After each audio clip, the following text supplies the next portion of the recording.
An analytic philosopher sits down in a bar and asks for a coffee with no cream. The waitress says, "I'm sorry, but we're out of cream. How about with no milk?"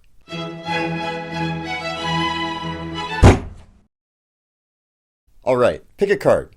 No, it's okay, I'm not looking. Pick a card, just point to one on your screen.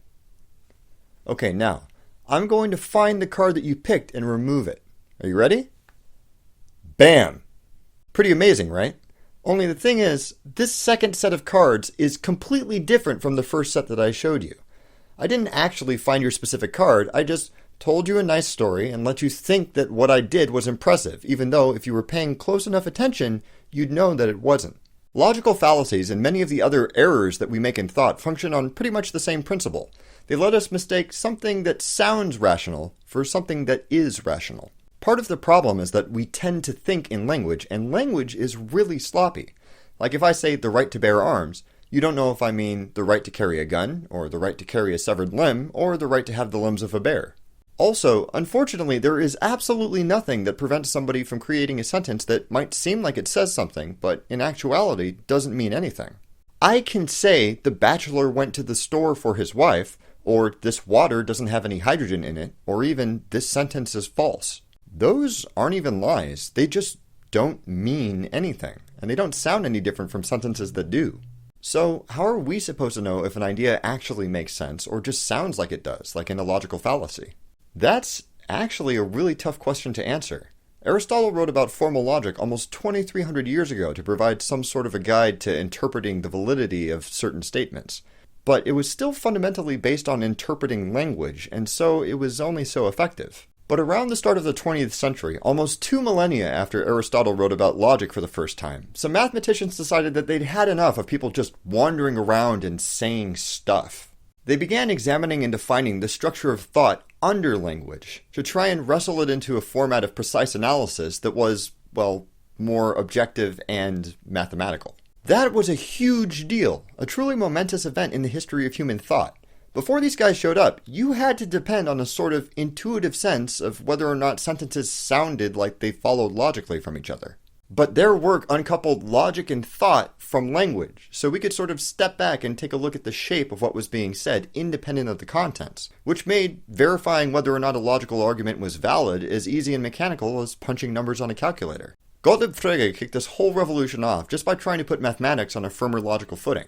But in the process, he recognized that he had developed a useful way for talking about logic generally. He invented a method for writing ideas as sequences of logical symbols, including a radical new method for referencing individuals as parts of sets that was actually more specific than language could ever be. Like, you can write sentences using these logical symbols that would be vague and confusing if you tried to say them in English, and also just look at them and know whether or not they're logically valid at a glance. Something like this would have knocked Aristotle right out of his toga.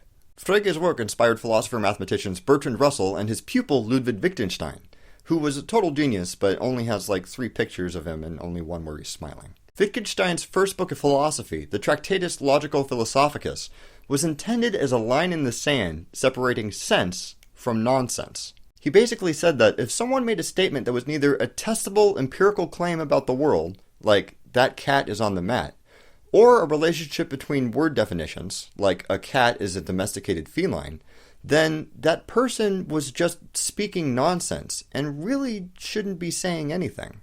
He also explicitly called out philosophers of the past for what he viewed as a sort of vague word masturbation, saying that they had written whole books about opaque concepts, which, if defined properly, wouldn't have been debatable at all. Ouch. That's pretty bold. But despite being confrontational, Wittgenstein's work, as well as the work of his colleagues, really changed the world. Today, analytic philosophy, the science of discovering and evaluating the structure of thought under language, has become the most practiced type of academic philosophy in the world. But it's not just about logical symbols and truth tables, and it's not just for academic philosophers either. Analytic philosophy is more of an attitude than anything, and I think that it's really useful for just about anyone. We sometimes play loose with language and depend on other people to fill in the gaps in what we say for themselves.